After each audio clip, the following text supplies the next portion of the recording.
Friends, if you want to watch super hit movie Paths of Glory in English, then you must like this video if you are visiting our channel for the first time. Don't forget to subscribe to our channel. Explain Movie Friends in today's video. The movie we're going to talk about is called Paths of Glory. I'm also going to give you all the information on which platform or on which satellite channel you will get to watch this movie. This video is produced by Explain Movie. We will talk about what this movie is and where you can watch it, all the interesting facts about this movie in today's video. I'm going to tell you, apart from this, we will discuss about the facts of this film storyline, star cast actors' performance in the film, and which character has played which role. We will also talk about the story of this film, and I will give you a small review of the story of this film. Also, we will talk in detail about the technical department, music department, pre-production, filming, post-production, budget, box office, collection of this film. That's why I request you friends to watch this video till the end. So start the video.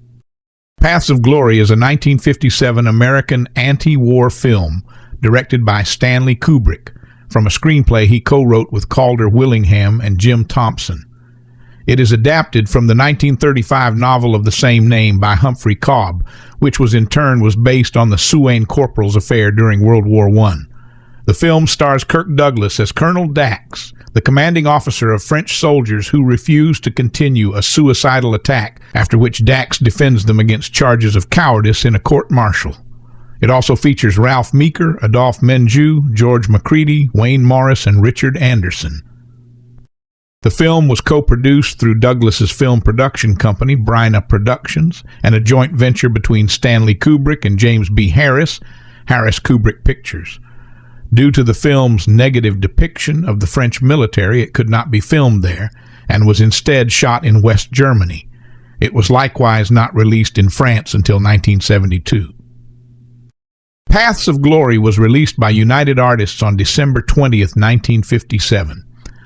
It received critical acclaim and several international accolades, including a BAFTA Award nomination for Best Film, and is considered one of the greatest war films ever made. In 1992, the film was deemed culturally, historically, or aesthetically significant by the Library of Congress and selected for preservation in the United States National Film Registry. 9. Plot. In 1916, during World War I in northern France, French Major General Georges Brulard orders his subordinate, Brigadier General Paul Moreau, to take the Antheil, a well-defended German position. Moreau refuses, citing the impossibility of success. However, when Brulard mentions a potential promotion, Moreau quickly convinces himself that the attack will succeed. In the trenches, Moreau throws a private out of the regiment for showing signs of shell shock. Moreau leaves the planning of the attack to Colonel Dax, despite Dax's protest that the result will weaken the French army. Before the attack, drunken Lieutenant Roger leads a nighttime scouting mission, sending one of his 2 men ahead. Overcome by fear while waiting for the man's return, Roger lobs a grenade, accidentally killing the scout. Corporal Paris, the other soldier on the mission, confronts Roger, who denies any wrongdoing and falsifies his report to Colonel Dax. The next morning, the attack on the Antheil is a failure. Dax leads the first wave of soldiers over the top into no man's land under heavy rifle and machine gun fire. None of the men reach the German trenches, and B Company refuses to leave their trench after seeing that defeat. Moreau orders his artillery to open fire on them to force them onto the battlefield. The artillery commander refuses to fire without written confirmation of the order. To deflect blame for the attack's failure, Moreau decides to court-martial 100 of the soldiers for cowardice. Brulard orders Moreau to reduce the number, and Moreau arrives at 3, 1 from each company. Corporal Paris is chosen because his commanding officer, Roger, wishes to keep him from testifying about what happened in the scouting mission. Private Farol is picked by his commanding officer because he is a social undesirable. Private Arnaud is chosen at random. Dax, a criminal defense lawyer in civilian life, volunteers to defend the men at their court-martial. The trial, however, is a farce. There is no formal written indictment, a court stenographer is not present, and the court refuses to admit evidence that would support acquittal. In his closing statement, Dax angrily denounces the proceedings. Later, in a meeting with Brulard, Dax informs him that Miro had ordered the artillery to fire onto French trenches to dislodge the soldiers refusing to attack. Nonetheless, the three are sentenced to death and shot by firing squad. Following the executions, Brulard tells Miro that he will be investigated for ordering artillery to fire on his own men. Miro denounces this as a betrayal by his commanding officer. After Miro leaves, Brulard then offers Miro's command to Dax, assuming that Dax's attempts to stop the executions were a ploy to gain Miro's job. Discovering that Dax was sincere, Brulard rebukes him for his idealism, but Dax in turn denounces Brulard's nihilism. After the execution, some of Dax's soldiers are carousing at an inn.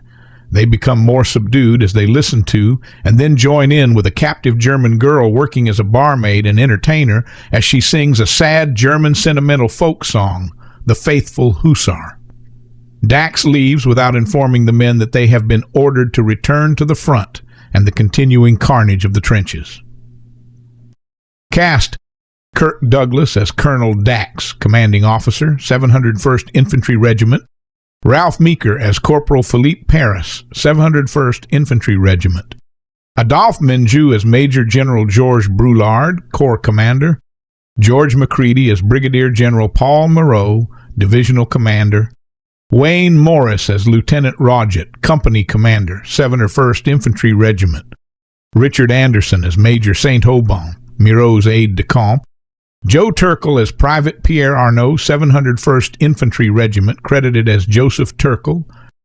Christiane Kubrick as German singer, credited as Suzanne Christian. Jerry Hausner as cafe proprietor. Peter Capel as President of the Court Martial and narrator. Emile Meyer as Father Dupré.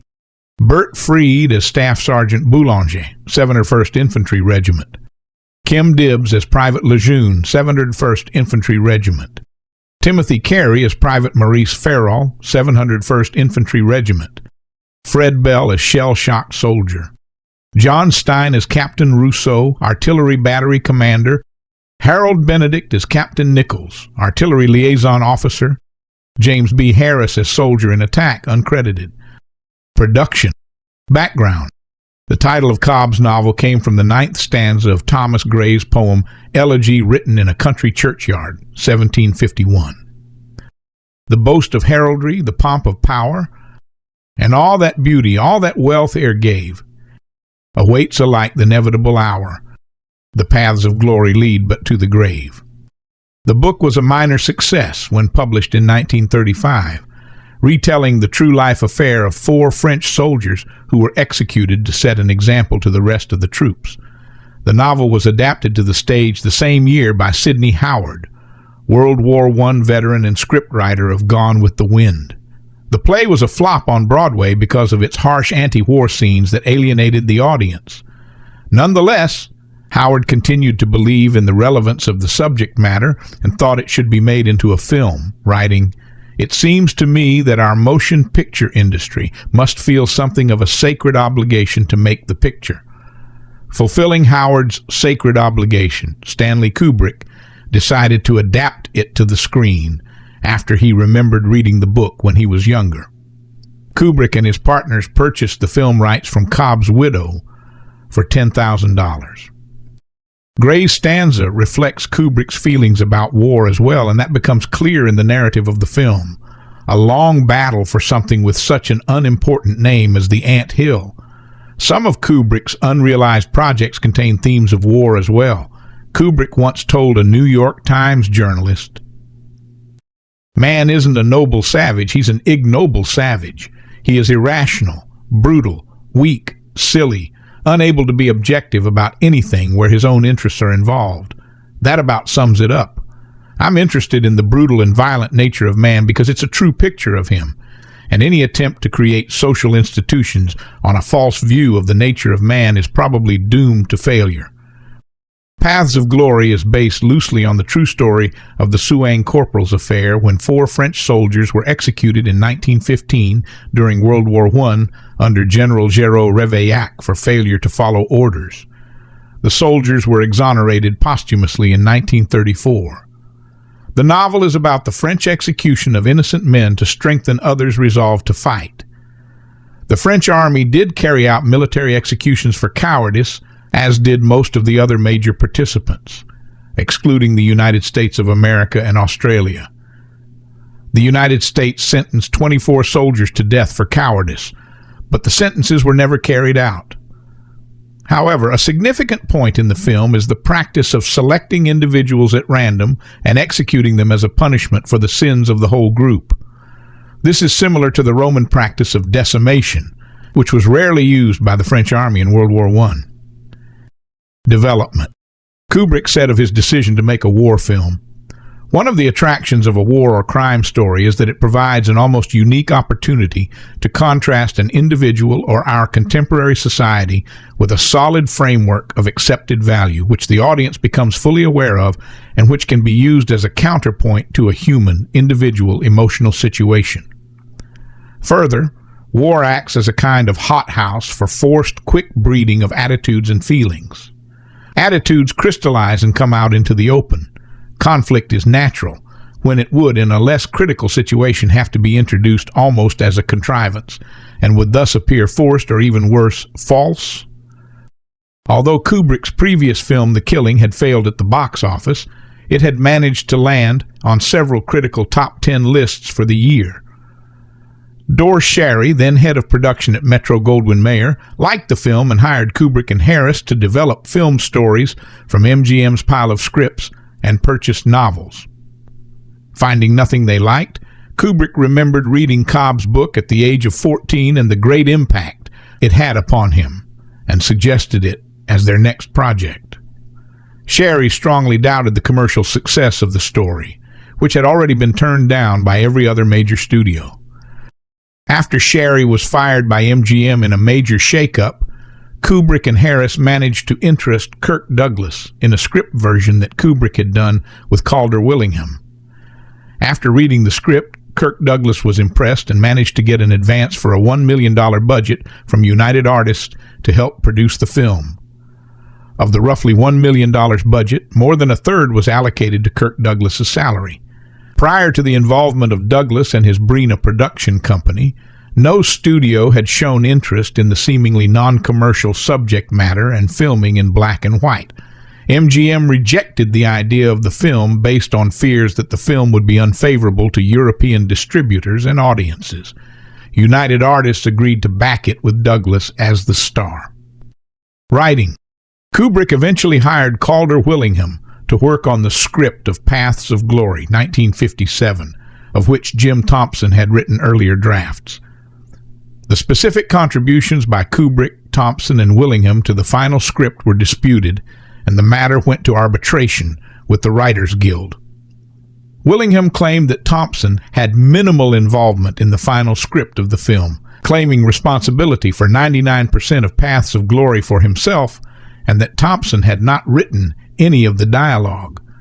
When Thompson's draft screenplay was compared to the final film, it was clear that Thompson had written 7 scenes, including the reconnaissance mission and the scene with soldiers the night before their executions by firing squad.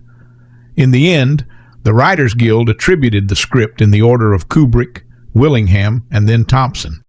Parts of the screenplay were taken from Cobb's work verbatim.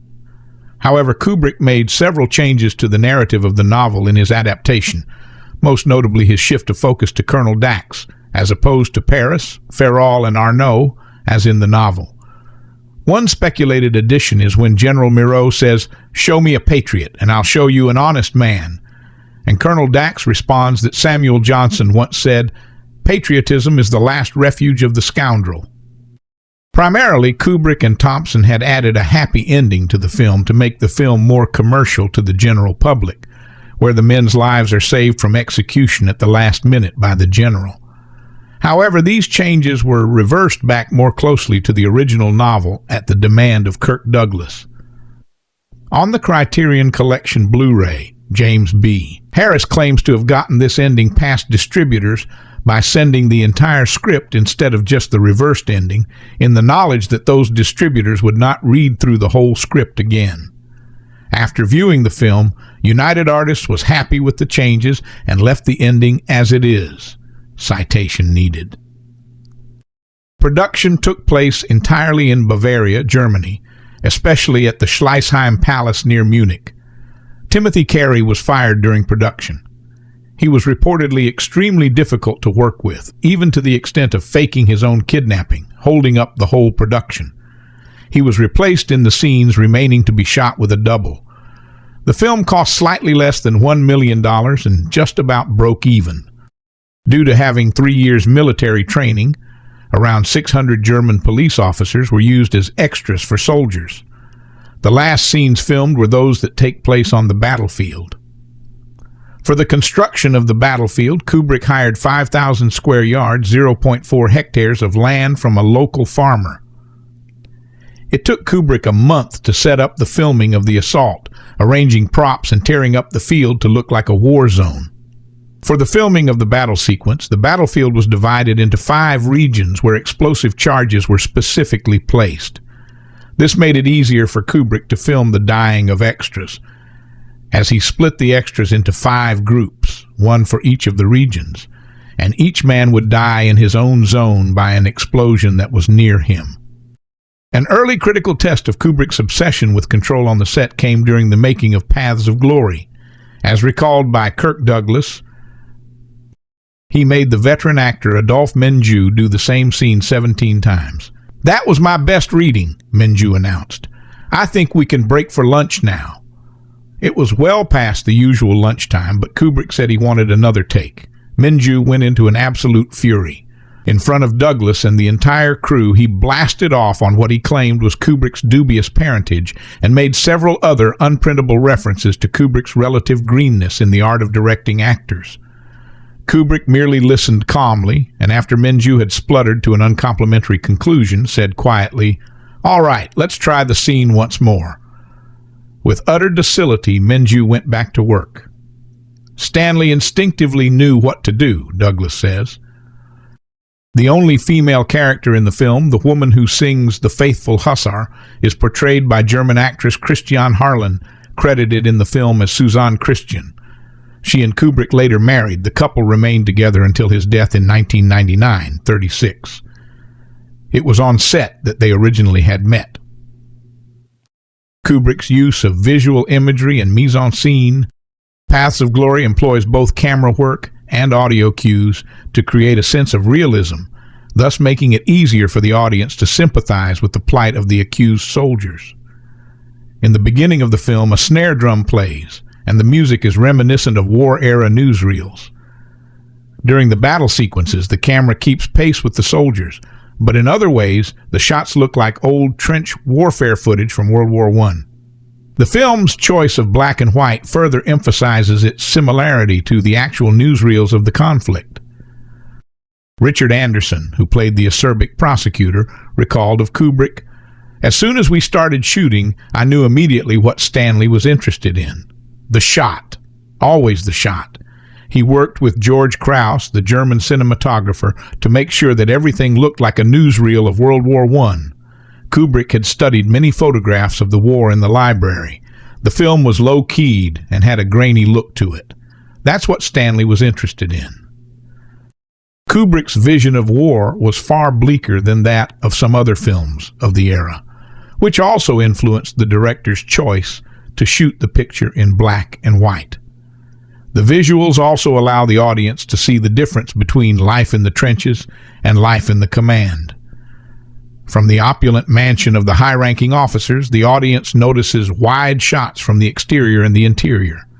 The viewer misses nothing. Every decadent piece of furniture, jewelry, or bauble that the senior officers have, in sharp contrast to the trenches where the shots are much tighter. Close-ups and point-of-view shots, e.g. from Colonel Dax's perspective, are cramped and tight, suffocating for the audience. Switching to a shot in front of Dax's person, e.g. a walking shot, the audience becomes much like the other soldiers accompanying him in the trenches, feeling stuck and trapped in the confined and dangerous space. Score and use of sounds. The musical score by Gerald Fried makes extensive use of percussion instruments, specifically military drums. Kubrick used sound, or the lack thereof, to build tension and suspense in the film. particularly towards the beginning when the three soldiers are given orders to check on the anthill. This scene is in silence, with no use of diegetic, non-diegetic sound, working well to add depth and rawness. Much of what the viewer can hear throughout the film is explosions in the distance and the sound of a whistle being blown, further adding to the overall documentary style of the film. The lack of a big, bold score gives no suggestion of heroism to the plot of the film, and the sounds of people dying are a common trope associated with Stanley Kubrick's films. The song towards the ending happens within the narrative in the tavern with the French soldiers of Dax's regiment. A young woman sings a traditional German folk song of that era, Der Treue Hussar. With Kubrick's use of mise-en-scene, the audience is able to see the German woman's performance bring the men to tears through various close-ups and angles. The troopers begin to hum and eventually sing along to the tune in an expression of their basic humanity. Paths of Glory later ends in the same way it began, with the familiar snare drum roll used in the opening, indicative of a lack of change throughout the film. Kubrick's use of sounds and song functions as a kind of narration for the audience, linking each sound to a later or earlier scene in the film. Release. The film had its world premiere in Munich, Germany on November 1st, 1957. A month and a half before that event, on September 18th, a special screening of Kubrick's production was also presented in Munich, but then to a very select audience prank. Gordon, reporting from the Bavarian capital for the widely read New York trade paper Variety, describes the earlier presentation in the paper's September 27th issue. Munich, September 18th. 300 specially invited local VIPs, Army brass, Radio Free Europe staffers, German stage and film luminaries mingled with Kirk Douglas, Janet Leigh, Tony Curtis, and Ernest Borgnine to see a not-for-review showing of Jim Harris's Munich-filmed Paths of Glory. Douglas, who stars in Paths, is presently shooting his own Bryna-produced Vikings in this city's Geiselgasteig studios. Vikings co-stars Curtis, Borgnine, and Leigh, a World War I action story. Will be released through United Artists. Also a Bryna production, it was directed by Stanley the Killing Kubrick. In the United States, the picture was not officially released nationwide until January 1958, although it was shown in two major cities prior to that, in Los Angeles, California, at the Fine Arts Theater on December 20th, 1957, and then 5 days later on Christmas Day in New York City at the Victoria Theater. The American trade journal Motion Picture Daily explained at the time that Paths was being shown in those cities before the end of 1957 to ensure the film would qualify for nominations for the next Academy Award ceremonies, which were to be held on March 26, 1958. Assessments vary with regard to the film's ultimate success at the box office, with some sources citing it as a modest financial success, and others noting that it only managed to recoup most, if not all, of its production costs. The film did, however, earn Kubrick widespread critical acclaim, while it also generated widespread controversy, especially in Europe. Although the film did not receive a single nomination for the Academy Awards of 1958, it was nominated for and collected several international awards. Those awards and many positive reviews from film critics further enhanced Kubrick's already growing reputation. The film was nominated for a BAFTA award under the category Best Film, but lost to The Bridge on the River Kwai. The production also received in Finland the UC Awards Diploma of Merit, was nominated for a Writers Guild of America award in 1959, and won the prestigious Grand Prix of the Belgian Film Critics Association. Kubrick himself received on February 17, 1959, in Rome, the Italian Critics' Silver Ribbon, an award recognizing him as the best foreign director of 1958 for his movie Paths of Glory. Controversy. On its release, the film's anti-military tone was subject to severe public criticism and governmental censorship. In France, both active and retired personnel from the French military vehemently criticized the film and its portrayal of the French army after it was released in Belgium. The French government placed enormous pressure on United Artists, the European distributor, not to release the film in France. The film was eventually shown in France in 1975, when anti-war attitudes were more acceptable. The film was withdrawn from the Berlin Film Festival to avoid straining relations with France. It was then not shown in Germany until 2 years after its theatrical release in the United States. In Spain, the fascist government of Francisco Franco objected to the film. It was not shown there until 1986, 11 years after Franco's death. The Swiss government banned any presentations of the film until 1970 on the grounds that it was incontestably offensive to France, its judicial system, and its army. The film was banned in all United States military establishments, both at home and overseas, due to its content. Reviews in the United States, 1957 to 1958.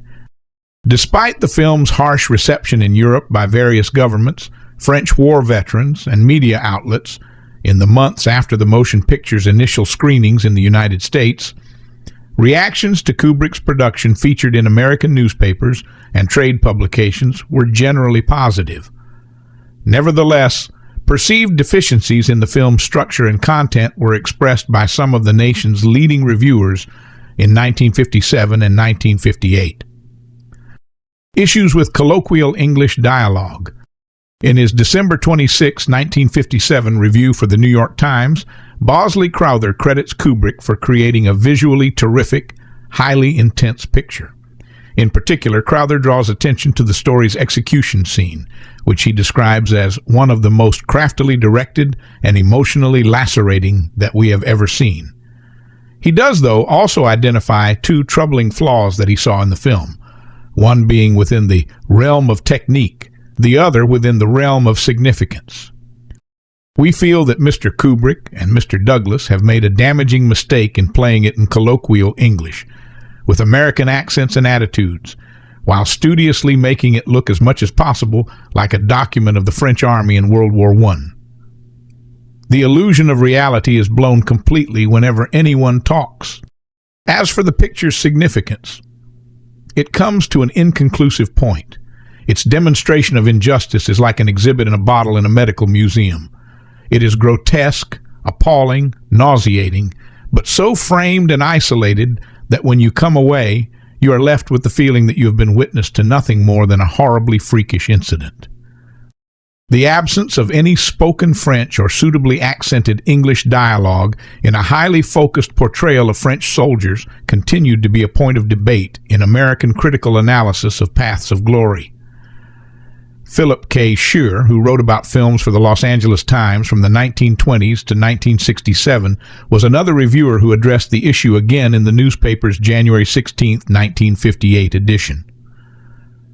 In a follow-up discussion about the controversial war picture, in a commentary subtitled Question of Foreign Accents Raised by Paths of Glory, Scheuer cites the style of speech used in the film and the screenplay's weak ending as two reasons he omitted the production from his selection of 1957's best. Like Bosley Crowther, he found the linguistic aspects of the dialogue wholly distracting. In Paths, Scheuer writes, the actors all employ ordinary colloquial English, much of it, I felt, delivered badly, although Adolphe Menjou, being of French descent, did convey a certain quality of Frenchness, adding, the others were simply Hollywood types. The film's grim plot, the overriding tone of the motion picture, also evoked comments about the picture's marketability, namely its scant appeal to a very large segment of moviegoers. Grim is the word that frequently appears in contemporary reviews of the film, an adjective understandably applied given the story's brutal subject matter, and a word still commonly used even in complimentary assessments by critics. In its March 18, 1958 edition, the Chicago Daily Tribune summarizes the release as a grim, forceful story, presented in blunt, unvarnished fashion, entirely lacking in the customary cliches, deftly directed. Whitney Williams, a critic for Variety, previewed the film 6 weeks before it opened at the Fine Arts Theater in Los Angeles. In his review, which was published on November 20, 1957, Williams anticipates limited interest as well as limited box office revenue for the picture. Paths of Glory is a starkly realistic recital of French army politics in 1916 during World War I. While the subject is well handled and enacted in a series of outstanding characterizations, it seems dated and makes for grim screen fare. Even with the Kirk Douglas star name to spark its chances, outlook is spotty at best and will need all the hard-selling United Artists, which is distributing the Brina production, can muster. Harrison's Reports, an independent and advertisement-free film review journal in 1957, agreed with Variety's critic and in November expressed doubts, too, that the World War I melodrama would be successful commercially after its general release in January 1956. Just how it will fare at the box office is a matter of conjecture, Harrison stated, characterizing its central theme as a grim and unpleasant study of man's inhumanity toward man. Views on the screenplay's ending. Edwin S. Schallert, a fellow critic of Philip Scheuer at the Los Angeles Times, also attended the film's first screening in Los Angeles on December 20, 1957. The following day, the newspaper published Schallert's evaluation, which begins by classifying Paths of Glory as a minor contribution but an interesting one to the war effort on the screen. Next, he describes the drama's storyline in some detail before addressing specifically the film's final scene, which he found odd and disconnected in its presentation so soon after the grim gray execution. Suzanne Christian, Schallert writes, is seen as the German girl forced to sing to a huge body of French troops right at the end of the picture, a peculiar sort of payoff for the miscarriage of justice to which the whole gathering of men seems to be oblivious. He then concludes, Paths of Glory is a commendably sincere picture, very well told for the most part, though it does not fulfill itself in the best screen and entertainment terms. It is practically like a documentary. The review in Harrison's Reports addressed the ending as well, maintaining that it was the picture's one weak spot, was difficult to understand, and leaves one with a feeling that it is inconclusive. The journal then offered its own interpretation of the final scenes.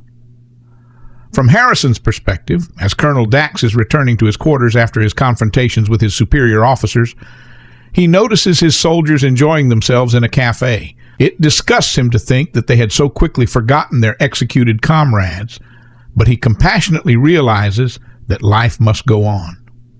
Whitney Williams in Variety also commented about the film's finale, noting that it ends so abruptly, the audience is left with a feeling of incompletion.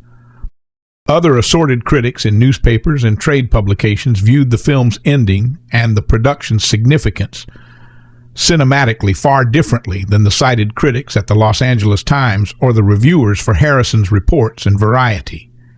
Richard Gertner of the New York-based trade paper Motion Picture Daily was one of them. He, unlike Edwin Schallert, did not see Paths of Glory as a minor contribution to the genre of wartime portrayals, nor did he find its closing scenes peculiar, but instead poignant. After viewing what he termed a brilliant and arresting film only a few weeks after its world premiere in Munich, Gertner highly recommended it to his readers, many of whom were theater owners. He then advised those motion picture exhibitors not to misjudge the film's content in advance. Technically, this is a war picture, but any exhibitor who promotes it as just another action film will be making a serious mistake. Its exciting battle scenes and the suspense of a subsequent court-martial assure it of appeal in that market. But it also has deeper and stronger elements under the surface that will attract customers who like strong drama. Just as exciting as the physical events are, the ideas about war and men that Kubrick trenchantly puts across. About military discipline, the fallibility of those who carry it out, and the futility of attempting to fight it. These are timeless ideas relevant to any war. Let us hasten to add, however, that this is no message picture. The theme is implicit to the story and the characters. Finally, in contrast to Philip Scheuer's omission of the production from his selection of 1957's best, Gertner ends his appraisal emphatically. No doubt about it, Paths of Glory is one of the strongest dramas of the year. Opinions regarding Kubrick's direction and editing. In spite of issues being raised in various reviews about the film's manner of dialogue, its anticipated marketing challenges, and its ending, in the United States in 1957 and 1958, There was near universal admiration expressed for the directorial abilities and technical expertise that the 29-year-old Kubrick exhibited in the production. Jay Carmody, the drama critic for the Evening Star in Washington, D.C., and winner of the Screen Directors Guild's Critic of the Year Award for 1956, commended Kubrick for directing a film with sting and doing so with chilling incisiveness. At the New York Herald Tribune, critic William Zinsser judges the film to be outstanding in his December 26, 1957 review, and describes Kubrick's direction and editing as first-rate. His scenes, Zinsser observes, are vivid and well composed, and he knows the art of cutting. The scenes make their point with economy and bite and move on. Even at this relatively early stage in Kubrick's career directing feature films, he had already gained a reputation in the motion picture industry for commanding all aspects of his projects and being, as one colleague described him, meticulous with everything from scripting to editing. What is notably missing, however, from Zinsser's comments or in other contemporary reviews about the quality of the production's cutting are any allusions to Eva Kroll, the film's credited editor, and to her contributions in helping to construct or at least refine the end product. Later reactions and references to the film. More than 3 decades after the release of Paths of Glory, American director Robert Zemeckis paid homage to the film with the 1991 Tales from the Crypt episode Yellow. The episode was an adaptation of the 1952 shock suspense story Yellow, about a U.S. Army colonel whose son, a lieutenant, exhibits cowardice and is sentenced to face the firing squad. The father makes the son falsely believe that the firing squad will be firing blanks, so that the son will not exhibit cowardice before his execution. Zemeckis cast Kirk Douglas and his son Eric Douglas in the father and son roles. David Simon, creator of the critically acclaimed television series The Wire, 2002-2008, has said that Paths of Glory was a key influence on the HBO crime drama. The influence of the film comes in its depiction of the tribulations of middle management, in the form of Dax's unsuccessful attempt to protect his troops against the inhumane ambitions of his superiors, which in turn influenced The Wire's depiction of various institutions acting against individuals. Chicago Sun-Times critic Roger Ebert added the film to his Great Movies list on February 25, 2005. Years earlier, on a 1987 episode of the televised film review series, At the Movies, critic Gene Siskel of the Chicago Tribune debated with co-host Ebert about the respective merits of several Kubrick productions. Siskel, in their discussions, declared Paths of Glory to be a near-perfect film, one that in his opinion was surpassed in overall quality only by Kubrick's dark comedy Dr. Strangelove. An indication of the film's enduring popularity can be found on the American review aggregation website Rotten Tomatoes. As of March 2025, the film holds a 96% rating based on 77 reviews with an average rating of 9/10. The site's critical consensus reads, Paths of Glory is a transcendently humane war movie from Stanley Kubrick, with impressive protracted battle sequences and a knockout ending. On Metacritic, the film has a score of 90 out of 100 based on reviews from 18 critics, indicating universal acclaim. Preservation and restoration. In 1992, the film was deemed culturally, historically, or aesthetically significant by the Library of Congress and selected for preservation in the United States National Film Register. In October and November 2004, the film was shown at the London Film Festival by the British Film Institute. It was carefully remastered over a period of several years. The original film elements were found to be damaged. However, with the aid of several modern digital studios in Los Angeles, the film was completely restored and remastered for modern cinema. In addition, Stanley Kubrick's widow Christiane, who also appears in the closing scene as the German singer, made a guest appearance at the start of the performance. Home media. Paths of Glory was released on VHS on July 21, 1997, followed by the DVD version on June 29, 1999. The Criterion Collection's first release of the film was for a Laserdisc release in 1989.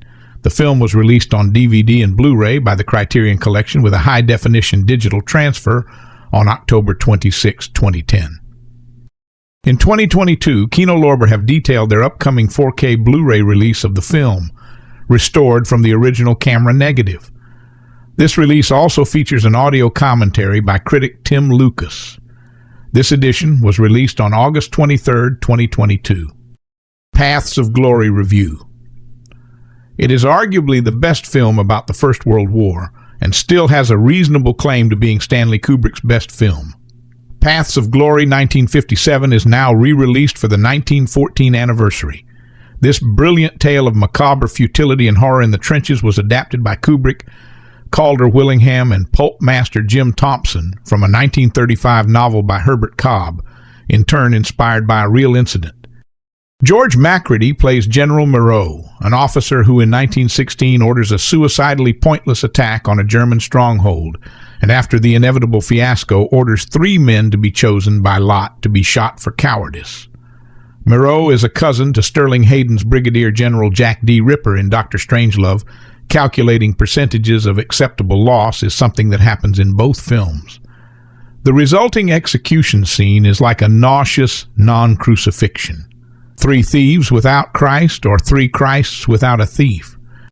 Kirk Douglas plays Colonel Dax, the tough old soldier disgusted with his superior's arrogant incompetence who attempts to defend these innocent men. Kubrick's juxtaposition of battle scenes and this sickening petty tyranny behind the lines is masterly, and there is a demonic flash of pure genius in making one condemned man, just before his execution, announce that he has not had one single sexual thought since the court-martial. The final sequence, in which a German civilian woman sings to the troops, has a mysterious, redemptive beauty. Kubrick combines compassion with something of those commanding officers' cool detachment and control. A real cinematic field marshal. Stanley Kubrick's Paths of Glory, 1957, closes with a scene that doesn't seem organic to the movie. We've seen harrowing battlefield carnage, a morally rotten court-martial, French army generals corrupt and cynical beyond all imagining, and now what do we see? Drunken soldiers, crowded into a bistro, banging their beer steins on the tables as the owner brings a frightened German girl on stage. He makes lascivious remarks about her figure and cruel ones about her lack of talent, but she has been captured and must be forced to perform. Hoots and whistles arise from the crowd. The frightened girl begins to sing. The noise from the crowd dies away. Her tremulous voice fills the room. She sings The Faithful Hussar. A hush falls, and some of the soldiers begin to hum the notes. They know the song, but not the words. If the singing of La Marseillaise in a bar in Casablanca was a call to patriotism, this scene is an argument against it. It creates a moment of quiet and tenderness in the daily horror these soldiers occupy, a world in which generals casually estimated that 55% of these very men might be killed in a stupid attack and found that acceptable. Songs at the ends of dramas usually make us feel better. They are part of closure. This song at the end of this movie makes us feel more forlorn. It is not a release, but a twist of Kubrick's emotional knife. When Truffaut famously said that it was impossible to make an anti-war movie because action argues in favor of itself, he could not have been thinking of Paths of Glory, and no wonder. Because of its harsh portrait of the French army, the film was banned in France until 1975. The film, made in 1957, is typical of Kubrick's earlier work in being short, 84 minutes, tight, told with an economy approaching terseness. Later his films would expand in length and epic scope, sometimes to their advantage, sometimes not. It does, however, contain examples of one of his favorite visual strategies, the extended camera movement that unfolds to reveal details of a set or location and continues long after we expect it to be over. Early in the film, the camera precedes its hero, Collar Dax Kirk Douglas, on an inspection tour of a muddy fortified trench that goes on and on and on. Later, the camera follows doomed men into no man's land, tracking alongside them through mud and shell blast trenches and craters, past bodies that drop before our eyes. Still later, there is a dolly shot through a formal ball to find a French general, and toward the end, an elaborate military parade for a firing squad. with the camera preceding three condemned men as they walk and walk and walk toward their deaths. These shots of long duration impress the importance of their subjects upon us. The permanence of trench warfare, the devastation of attack, the hypocrisy of the ruling class, the dread of the condemned men. If some of Kubrick's later extended shots, including the endless tracking shot down long hotel corridors in The Shining, 1979, seem like exercises in style, the shots in Paths of Glory are aimed straight at our emotions. The story is simply summarized. French and German armies face each other along 500 miles of fortified trenches. Both sides have been dug in for 2 years. Any attempt at an advance brings a dreadful human cost in lives. The effete little General Brulard, Adolphe Menjou, orders his subordinate, General Moreau, George Macready, to take an impregnable German position, the Anthil, by incredibly the day after tomorrow. Moreau argues that it cannot be done. Brulard thinks perhaps it can be accomplished with no more than 55% casualties. He hints that there is a promotion and a third star for the general who does it. The 2-star Gen Moreau goes through the motions of protest. The lives of 8,000 men. What is my ambition against that? My reputation? And then, but by God, we might just do it. Caller Dax must lead the charge. He knows it is doomed and he protests, but he follows orders. In a scene set the night before the raid, a scene which in other language might have been conceived by Shakespeare, 2 of his men debate the merits of dying by machine gun or bayonet. One chooses the machine gun because it is quick. While the bayonet might not kill, it would hurt. The other says that proves he is more afraid of pain than death. The actual assault has a realism that is convincing even now that we have seen Stone's Platoon and Spielberg's Saving Private Ryan. The black and white photography is the correct choice. This is a world of shapes and shadows, mud and smoke, not a world for color. The loss of life is devastating. The advance is halted. Watching from the safety of the trenches, General Moreau decides the men are cowards and orders French artillery to fire on their own men, to drive them forward. The battery commander refuses to act without a written order.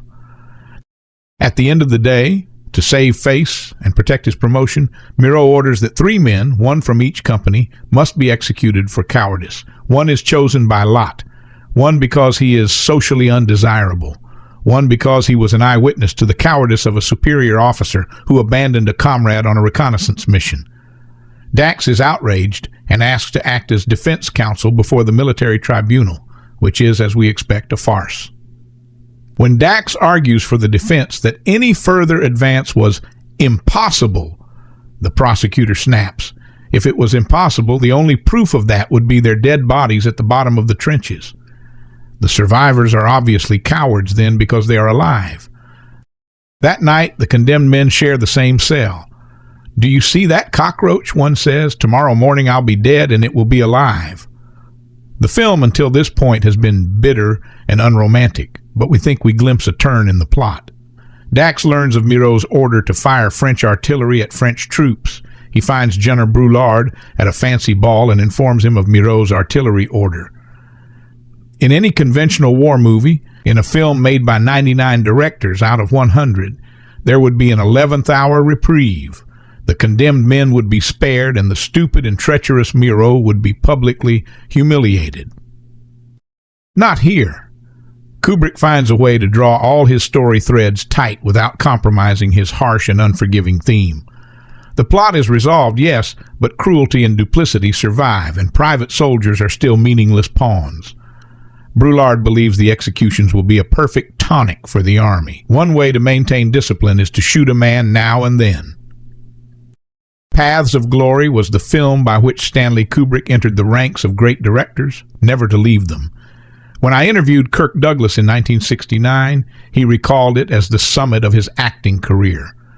There's a picture that will always be good years from now. I don't have to wait 50 years to know that. I know it now. It has an economy of expression that is almost brutal. It is one of the few narrative films in which you sense the anger in the telling. Samuel Fuller, who fought all the way through World War II, remembered it in The Big Red One with nostalgia for the camaraderie of his outfit. There is no nostalgia in Paths of Glory. only nightmare. Kubrick and his cinematographer, George Krause, used sharp and deep focus for every shot. There is not a single shot composed only for beauty. The movie's visual style is to look and look hard. Kirk Douglas, a star whose intelligence and ambition sometimes pulled him away from the comfortable path mapped by the system, contains most of the emotion of his character. When he is angry, we know it, but he stays just within the edge of going too far. He remains an officer. He does his duty. He finds a way to define his duty more deeply than his superiors would have wished, but in a way they cannot condemn. And then that final song. It is sung by a young actress named Christiane Harlan, who soon after married Stanley Kubrick.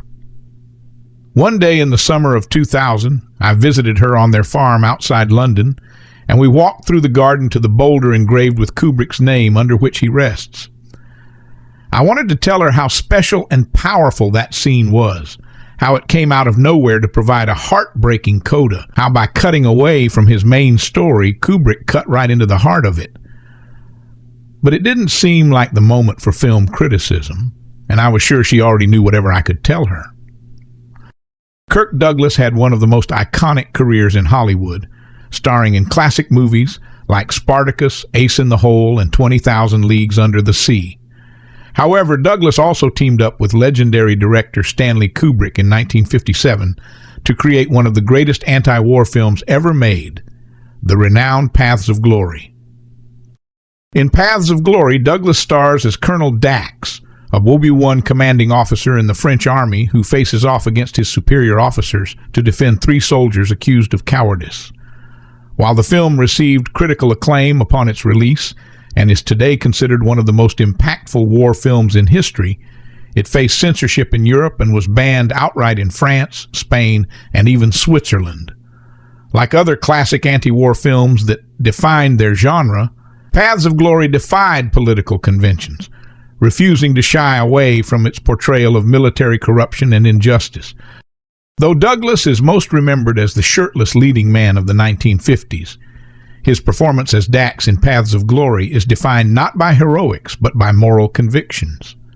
In one of the coolest shots in Kubrick's filmography, Dax's regiment is ordered to cross no man's land and take the German position on the Antheil, a suicidal mission that fails almost as soon as it begins. After countless lives are lost, General Miraut, George McCready, orders 100 to be court-martialed for cowardice before his superior, General Brulard, Adolphe Menjou, convinces him to reduce the number to just 3 men, 1 from each company.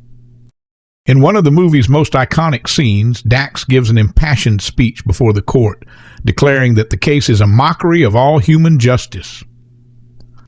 Colonel Dax, who was a criminal defense lawyer before the war, volunteers to defend the 3 soldiers at their court-martial, a kangaroo court that refuses to allow the defense to submit evidence exonerating them.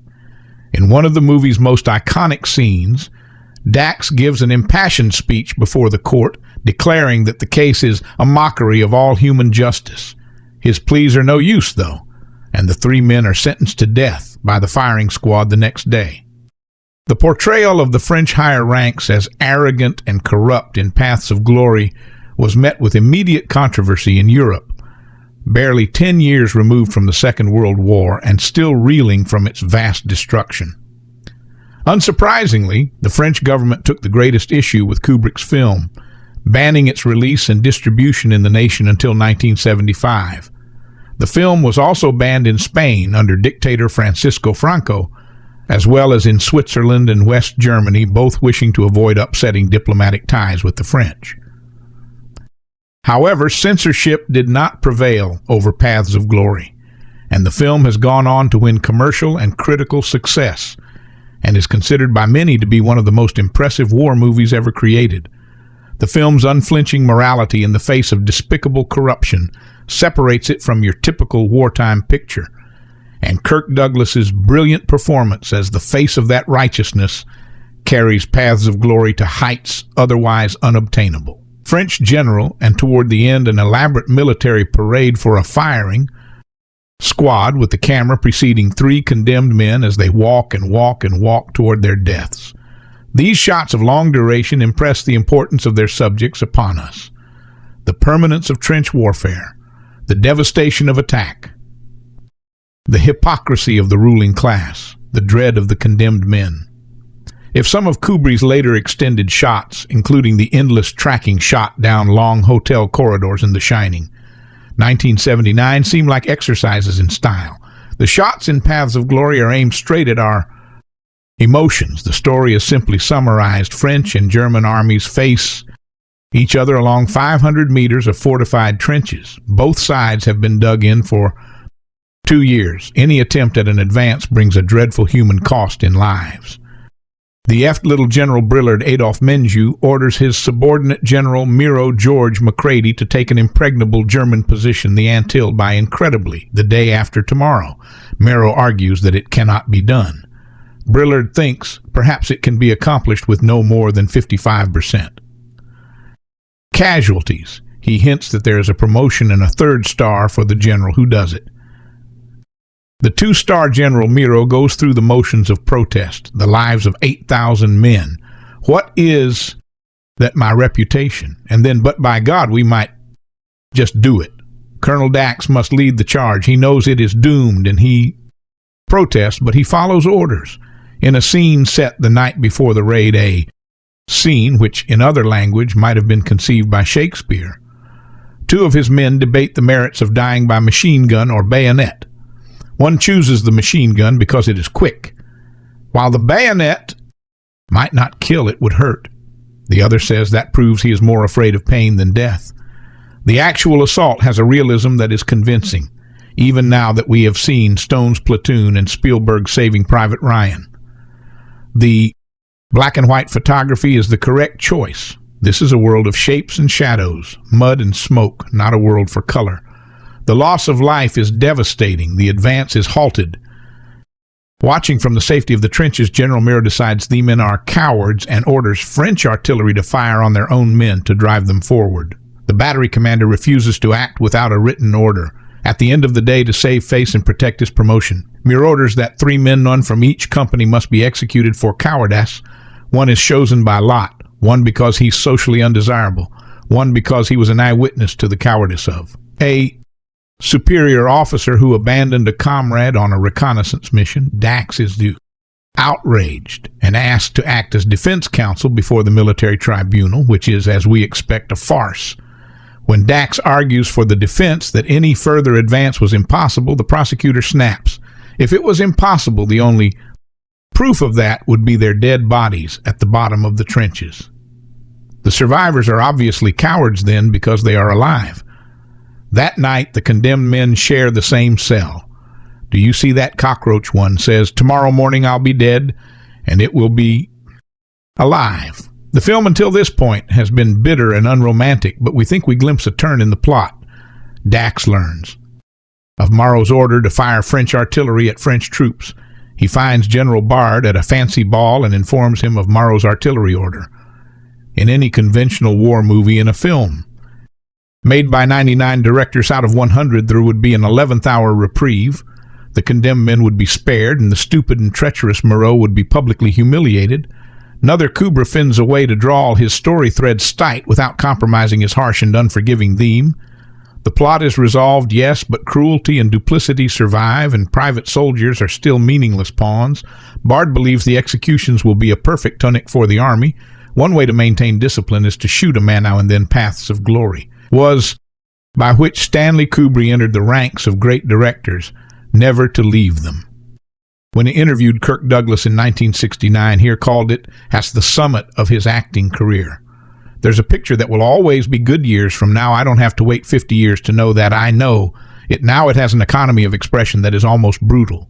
It is one of the few narrative films in which you sense the anger in the telling. Samuel Fuller, who fought all the way through World War II, remembered it in The Big Red One with nostalgia for the camaraderie of his outfit. There is nostalgia in Paths of Glory. Only Nightmare Kubrick and his cinematographer George Krause use sharp and deep focus for every shot. There is not a single shot composed only for beauty. The movie's visual style is to look and look hard. Kirk Douglas, a star whose intelligence and ambition sometimes pulled him away from the comfortable path mapped by the system, contains most of the emotion of his character. When he is angry, we know it, but he stays just within the edge of going too far. Remains an officer, he does his duty. He finds a way to define his duty more deeply than his superiors would have wished, but in a way they cannot condemn. And then that final psalm, it is sung by a young actress named Christian Harlan, who soon after married Stanley Kubrick. One day in the summer of 2000, I visited her on their farm outside London, and we walked through the garden to the bouldering grave with Kubrick's name, under which he rests. I wanted to tell her how special and powerful that scene was, how it came out of nowhere to provide a heartbreaking coda, how by cutting away from his main story, Kubrick cut right into the heart of it. But it didn't seem like the moment for film criticism, and I was sure she already knew whatever I could tell her. For this is not a war film about bravery in combat. Instead, it is a war film about how the generals planning the war are often completely removed from the realities of combat and how their underlings suffer because of it. In this instance, Bollard has come to ask Miro to oversee a risky attack on a heavily fortified German outpost, Miroboxy. Initially, the risk is so great that the attack could wipe out half his men, but all barred us to do hint that Miro may win commendation for his efforts, possibly even a promotion. Kirk Douglas is more alarmed at the risk than Miro is, but Miro is by now all in on the attack and insists Colonel Dax take charge and rally them. And to his credit, Dax does what he can, buying his men as much artillery cover as he can and leading the initial charge himself. But the attack is even more of a bloodbath than everyone thought, and the various squad leaders call hasty retreats to spare as many of their men as possible. The B Company even flat out refuses to leave their trench when they see the massacre. Even when Dax tries doubling back and jumping into their trench to urge them on, he is cut off mid-sentence when another soldier takes a shot and falls on him, cementing the company's decision to stay put. Miro doesn't like this at all. He insists that 100 of the remaining soldiers be court-martialed for cowardice as an example to the others, but Bollard manages to talk him down to trying just 3, while Dax insists on serving as their defense counsel out of concern for protocol. Dax's concerns are justified. Not only do the 3 soldiers on trial seem to have been randomly selected, but the trial is a kangaroo court with no chance for Dax to submit evidence for the defense. No logic to the charges and no record being kept to the proceedings. Miro just wants to punish someone to save face. The leadership seems ready to let him get away with it, and there doesn't seem to be anything Dax can do about it. That last bit was the bit that surprised me most. There are more than a few instances where it seems Dax has come upon a way to save the day.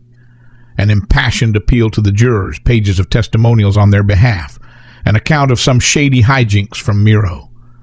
His arguments land. You can see the jurors flinch at his attacks or their distress as evidence of the soldier's innocence mounts, and yet his efforts very nearly come to naught. I am being as vague as I possibly can there. The tone of this film felt almost ahead of its time, or maybe director Stanley Kubrick had more of an impact on film than I thought. For this was one of his earlier works. I've seen some of Kubrick's later works from the 1970s, and this felt like a 1970s film, something that Kubrick might have produced alongside other post-Vietnam films, like The Deer Hunter or something. But this was well before material is even earlier. This film was based on a book from the 1930s by a Canadian-American screenwriter, Humphrey Cobb, a clearly disillusioned World War I veteran. No doubt it was Cobb who included the brief scenes between the soldiers speculating on the upcoming battle or grumbling about their tenured superiors.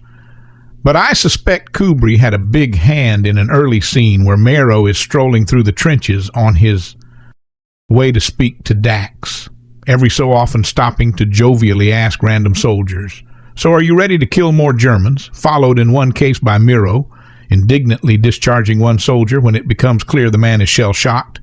War is help isn't the most unique message, to be sure, but this was an unusual message for its time.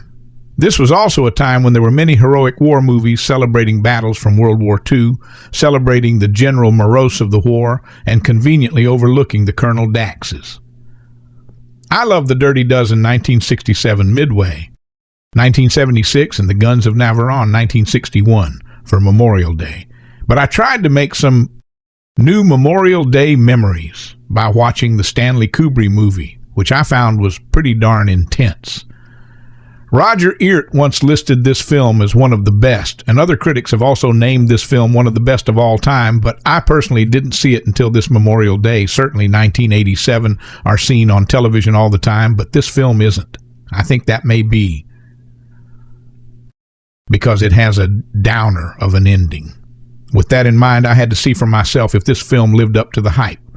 Stanley Kubrick directed this film, and its story is from a famous novel. Kubrick is a controversial director. Maybe he has more acclaim today, but many of his films were hit and miss when they were released. You can't deny the sheer genius of Dr. Strangelove 1964, though, or the innate beauty found in 2001 A Space Odyssey 1968, Paths of Glory 1957 is a war movie. So in that way, we're not going to have much beauty, and there isn't any slapstick or jokes. This is a realistic look at war and its purposeless slaughter.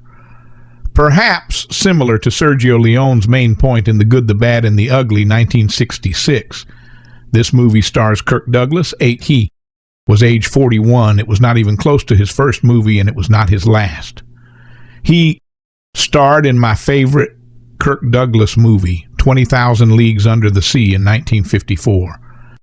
In this movie, he plays Colonel Dax, a French commander of some note. He contrasts the other military leaders in a film very nicely with his humanistic attitude, and he sympathetic. This movie is about the French military of World War I and its policies. You never hear about the French in either World War I or World War II, known as a fighting force anyway. Maybe as a location for battles and such, but the French military is largely forgotten, relegated to victims of the Germans. This movie's how show France is caught in the war, stuck between a rock and a hard place because things are going badly. Many of the missions are suicide missions and morale is low. The movie begins with discussion about one such suicide mission. However, Kirk Douglas, as Dax's note included in on this debate, he's simply thrown into it and asked to plan an attack to take Antille, perhaps the most fortified of all German positions in the area. Of course, he fails. I say of course because everyone believes that Antille is nearly impossible to take. Even the commanding staff, the general who ordered the attack, was bucking for a promotion. And that is where our chief conflict for this movie comes from. And it allows Kirk Douglas to do some amazing stuff. The film is also about the human element. The French leaders seem to dismiss everyone's doubts and fear even in the face of insurmountable odds. One lowly soldier doesn't want to be killed, so he's slapped. Others are executed for their cowardice, played off ass size for the failures at the French front. It is interesting that this is shown so earnestly and truthfully.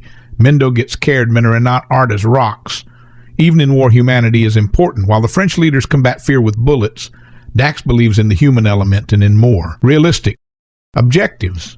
His superior says that soldiers should act like soldiers and toughen up like true patriots. In arguing with his superior, Dax quotes Samuel Johnson saying that patriotism is the last refuge of a scoundrel.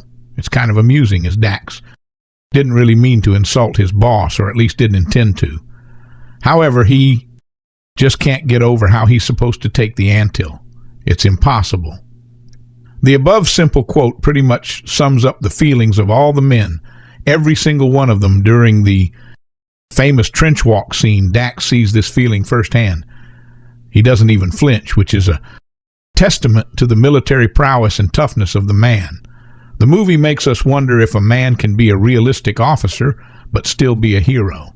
There's nothing heroic about Dax's march to start the advance on Antille. He dreads it. It's like the first day of high school for every freshman ever. After his troops are slaughtered, Colonel Dax tries to defend 3 men who are picked as examples from the fighting force for court-martial, then execution. The court-martial is a farce. His superiors are unrelenting and want to take every opportunity to step on someone else for failure. They'll do whatever they can to stick it to Colonel Dax and don't care that the attack was impossible. It's laughable to me. It's so funny that it makes me want to scream. End-to-war movies are very hard to make because the action and vitality of war in and of itself is appealing to a lot of people. People get caught up in the action, the explosions, and the violence, and forget that what they are watching is supposed to be a scathing remark against war, not a fun thrill ride through the battles of war. In Paths of Glory, Stanley Kubrick has managed to make a remarkable anti-war film. Even the action scenes are muddied and dark, never allowing the viewer to settle in and think that what they are seeing is fun, where others have tried and failed, or have had their visions taken the wrong way. Mr. Kubrick has succeeded in a movie that can't be seen as anything but anti-war. Paths of Glory isn't about the soldiers who get killed. It is about how futile they are and how they may fight the war against one another. But it is the far-off generals that actually run the war. Those generals make the decisions that lead countless soldiers to their deaths. And without stepping foot on the field of battle, they can label soldiers who retreat as cowards to be killed. They don't do this out of pride for country or love for their fellow man. They do this because of the promotion they may get or the effect the battle may have on their path to personal glory. The actions of the generals in Paths of Glory are reprehensible. And I'm not about to pigeonhole every general that ever lived into the same category. But Paths of Glory does present a bleak outlook on the men who were the rank of general. The most touching and depressing scene in Paths of Glory is the final one in the pop. It's not for the exploitation of the German girl or the deplorable behavior of the French soldiers. That scene is both touching and depressing because it highlights in one fell swoop the ties that bring humanity together and the strife that tears them apart. A song so serene and a woman so beautiful is their enemy, not because they think she is the enemy or the song is evil, but because they have been told she is the enemy and a common dog while the song is tripe. War doesn't treat people as human beings. It treats them as commodities to be used in power plays. And Paths of Glory is at its most scathing when it showcases this fact. For all its greatness, there were a few things holding Paths of Glory back. Most obvious would be the English accents of the actors. It wasn't jarring, but it was hard to get into the mindset that you are watching a movie about the French army when every character speaks with a thick English accent. In an otherwise excellent group of actors, I felt that George McCready was a bit too willing and overzealous to be evil and to be power-hungry. Small and minor quibbles, but faults nonetheless. Paths of Glory is the anti-war movie you need to see if you want to see an anti-war movie done right. Paths of Glory is a war movie you need to see. It is a Stanley Kubrick film you need to see. Paths of Glory is a movie you need to see, period. Paths of Glory is the earliest major motion picture directed by Stanley Kubrick, released just over a decade after World War II, when Hollywood was still releasing heroic war movies. Paths of Glory is stunning in not only being anti-war, but in depicting the military leadership as incompetent and crew cynical. Now, this is set in World War I in the French army, so there's some distance from the American World War II movies, but all the actors are Americans with clearly American accents, except the generals, who affect something like a British accent. Kirk Douglas portrays Colonel Dax, commanding officer of the 701st Infantry Regiment, caught between the gloomy low morale of the troops who see no point in losing their lives to maybe gain a few meters of land, and the generals who consider a 55% casualty rate acceptable. When an attack on German position called the Antil fails, Brigadier General Paul Miro, George McCready wants troops shot for cowardice, and eventually settles on having one man arbitrarily selected from each of the divisions to be executed as an example. Dax acts as the defense attorney for the three men in the Faro court-martial that ensues. I don't like all of Kubrick's films I've seen, but I'm always impressed with the things that Kubrick does in his movies. The film is crisp and clear for a movie from 60-plus years. He makes good use of excess space setting the small trial in a colossal ballroom, much like Jack Torrance would later be seen riding in an oversized hotel lobby. And there are great tracking shots of Dax walking through the trenches and the condemned men walking to the firing squad. The depiction of the battle is a startling scene of war that's not only impressive for its time, but impressive for any time. If there's one great flaw for this movie, is that it lacks any subtlety. The generals are basically mustache-twirling villains, while the condemned men are woeful villains. Only Colonel Dax is allowed to have any complexity as a character. Oddly, the most humanist scene of the movie comes at the end and doesn't appear to have much to do with the rest of the story. A German woman, Christian Harlan, the future spouse of Kubrick, captured by the French, is forced to perform to the soldiers in a tavern, and they jeer her at first, but then as the song becomes familiar, they start to sing along, many of them weeping. It's a heartbreaking moment of shared humanity in an inhumane setting. Stanley Kubrick has often been labeled cerebral, wherein emotion remains, not the primary objective. Feelings are there, of course, but to witness them, one must remain patient, because quite simply, unlike a lesser director, Kubrick is not going to instruct you on how you should feel. Rather, his films have been compared to a game of chess, intricate, meticulous, and deliberate, where the moves unfold the narrative slowly as one scene leads into the next. Paths of Glory is the fourth film within Kubrick's corpus, having directed The Killing only 1 year prior. As noted in my review of The Killing, this earlier film contains no fat, and it succeeds because of the sharp narrative, intricacy, one scene into the next like a deliberate game of chess, all this in addition to Sterling Hayden's performance. Now we've got Kirk Douglas, who within his first shot made sure to have his shirt off. Apparently shirtlessness was a requirement in his film contract. Paths of Glory is set during World War I in 1916 in a place where the Germans and French have been fighting with both sides, yielding bloodshed. However, this is a film about egos where one's rank is all that matters, and intelligence, ideas, and inventiveness matter only in so much as one's hierarchy. How often have you, reader, experienced something similar at a toxic workplace? The area that centers on a battle is the anthill, for which the men are ordered to attack only with one problem. To do so is pretty much a suicide mission. Yet in the generals' minds, only the dead are brave. To be alive is akin to cowardice. If they were brave, they would be at the bottom of the trenches. They claim Kirk Douglas plays Colonel Dax, who is opposed to the mission, but he begrudgingly follows orders as he keeps his anger in check. And so what is in it for them? Well, a promotion. To summarize, Commanding Officer General. Bard Adolphe Menjou orders his subordinate General Mero George McCready to attack a German trench position, offering a promotion as an incentive, though the mission is foolhardy to the point of suicide. Mero commands his own subordinate, Colonel Dax Kirk Douglas, to plan the attack. When it ends in disaster, General Mero demands the court-martial of 3 random soldiers in order to save face.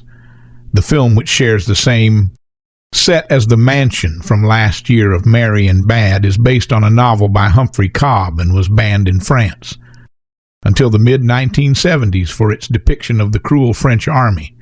Accordingly, the novel ends with the men's execution, but Paths of Glory takes us further. Specifically, I am referring to the final scene that Roger Ebert claims isn't organic to the film. And while I don't necessarily agree, I do agree when Ebert notes in his review, songs at the ends of dramas usually make us feel better. They are part of closure. This song at the end of this movie makes us feel more for Lauren. It is not a release, but a twist of Kubrick's emotional knife. The song to which Ebert is referring is the one a young woman nervously sings, called The Faithful Hussar, before the drunken men who slowly shed tears as they hum along. The woman named Suzanne Christian became Stanley Kubrick's wife afterwards. But even before this scene, we first must watch the men who are shot, witnessing them suffering, turning to God at the last moment, falling to their feet and crying, and even killing a cockroach in rebellion. One man is ill and still is forced to undergo his execution. We need him to be awake, they say. Another clings to a rosary, weeping. The generals regard the soldiers as nothing more than mindless children in need of discipline. And what better way than to discipline by shooting a man every now and again? The generals also conveniently deny that there is any such thing as shell shock. Then, when all is done, they claim that the men died well, which really means that the generals got their way. These 3 soldiers were shot on account of their cowardice, you see. And yet, who is sitting safely behind the table ordering others in some hope for a promotion who are the real cowards? In other words, it is not uncommon to think of death alongside that of pain. We are reminded that the two go together, and as for which causes the greater trepidation, both will yield something unpleasant and unknown. When the soldiers speak about how they do not wish to die, they are told that many will also die before the war is over, as if this is supposed to offer some form of comfort. I will say, however, that when death is near, those who feel its proximity will view it differently. To contrast, the generals, who are enjoying the luxury of their tea at the table, don't even think about it as anything more than a tool with which they can assert their control.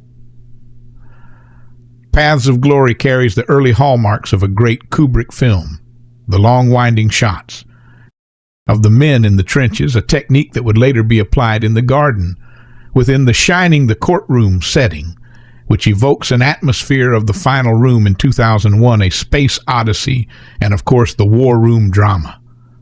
That unfolds as humor in his 1963 film Drive Strange Love, as Kubrick's first great film. Paths of Glory is not merely about the battle of two countries, that is France and Germany, but more so a battle of multiple egos where one's level of evil seems to correspond to his level of power. After all, where would one be without the ability to crush someone far beneath? In the final scene, as the young German woman sings theme and are soothed as they listen. This song will be perhaps the last peaceful moment for many, where afterwards they will find themselves on the front line once again. There is no happy ending, but here is a brief respite. Colonel Dax realizes that the men need their time, so he requests that they have just a few moments more. Any lesser director would have ensured that evil got its just due in the end. Instead, we witness the two generals turn against one another in their competition for rank and power, abusing their men for their gain. Soldiers are nothing more than playthings, and often what one perceives as right or wrong is only a convenient look away. Where Goes the Glory, then Paths of Glory, is a 1957 American anti-war film, directed by Stanley Kubrick, from a screenplay he co-wrote with Calder Willingham and Jen Thompson. It is adapted from the 1935 novel of the same name by Humphrey Cobb Six, which in turn was based on the Soane Corporal's affair during World War. The film stars Kirk Douglas as Colonel Dax, the commanding officer of French soldiers who refuse to continue a suicidal attack, after which Dax defends them against charges of cowardice in a court-martial. It also features Ralph Meeker, Adolphe Menjou, George McCready, Wayne Morris, and Richard Anderson. The film was co-produced through Douglas's film production company, Brina Productions, and a joint venture between Stanley Kubrick and James B. Harris Kubrick Pictures. Due to the film's negative depiction of the French military, it could not be filmed there and was instead shot in West Germany. It was likewise not released in France until 1972. 8 Paths of Glory was released by United Artists on December 20th, 1957. It received critical acclaim and several international accolades, including a BAFTA Award nomination for Best Film, and is considered one of the greatest war films ever made. In 1992, the film was deemed culturally, historically, or aesthetically significant by the Library of Congress and selected for preservation in the United States National Film Registry. Stanley Kubrick's Paths of Glory, 1957, closes with a scene that doesn't seem organic to the movie. We've seen harrowing battlefield carnage, a morally rotten court-martial, French army generals corrupt and cynical beyond all imagining. And now what do we see? Drunken soldiers crowded into a bistro, banging their beer steins on the tables as the owner brings a frightened German girl on stage. He makes lascivious remarks about her figure and cruel ones about her lack of talent, but she has been captured and must be forced to perform. Hoots and whistles arise from the crowd. The frightened girl begins to sing. The noise from the crowd dies away. Her tremulous voice fills the room. She sings the faithful huzzar. A hush falls, and some of the soldiers begin to hum the notes. They know the song, but not the words. If the singing of La Marseillaise in a bar in Casablanca was a call to patriotism, this scene is an argument against it. It creates a moment of quiet and tenderness in the daily horror these soldiers occupy, a world in which generals casually estimated that 55% of these very men might be killed in a stupid attack and found that acceptable. Songs at the ends of dramas usually make us feel better. They are part of closure. This song at the end of this movie makes us feel more forlorn. It is not a release, but a twist of Kubrick's emotional knife when Truffaut famously said that it was impossible to make an anti-war movie because action argues in favor of itself. He could not have been thinking of Paths of Glory, and no wonder. Because of its harsh portrait of the French army, the film was banned. In France until 1975, the film made in 1957 is typical of Kubrick's earlier work in being short, 84 minutes tight, told with an economy approaching terseness. Later, his films would expand in length and epic scope, sometimes to their advantage, sometimes not. It does, however, contain examples of one of his favorite visual strategies, the extended camera movement that unfolds to reveal details of a set or location and continues long after we expect it to be over. Early in the film, the camera precedes its hero. Colonel Dax Kirk Douglas on an inspection tour of a muddy fortified trench that goes on and on and on. Later, the camera follows doomed men into no man's land, tracking alongside them through mud blasts, trenches, and craters past bodies that drop before our eyes. Still later, there is a dolly shot through a formal ball to fend a French general, and toward the end, an elaborate military parade for a firing squad, with the camera preceding 3 condemned men as they walk and walk and walk toward their deaths. These shots of long duration impress the importance of their subjects upon us, the permanence of trench warfare, the devastation of attack, the hypocrisy of the ruling class, the dread of the condemned men. If some of Kubrick's later extended shots, including the endless tracking shot down long hotel corridors in The Shining, 1979, seem like exercises in style, the shots in Paths of Glory are aimed straight at our emotions. The story is simply summarized. French and German armies face each other along 500 meters of fortified trenches. Both sides have been dug in for 2 years. Any attempt at an advance brings a dreadful human cost in lives. The effect little General Brillard Adolphe Menjou orders his subordinate General Miro George Macready to take an impregnable German position the Antille by incredibly the day after tomorrow. Miro argues that it cannot be done. Brillard thinks perhaps it can be accomplished with no more than 55-cent casualties. He hints that there is a promotion and a 3rd star for the general who does it. The 2-star General Miro goes through the motions of protest, the lives of 8,000 men. What is my ambition against that? My reputation. And then, but by God, we might just do so. Information about it. How do you like our today video? Please let us know by commenting. And if you like this video, please like it, share it, and don't forget to subscribe.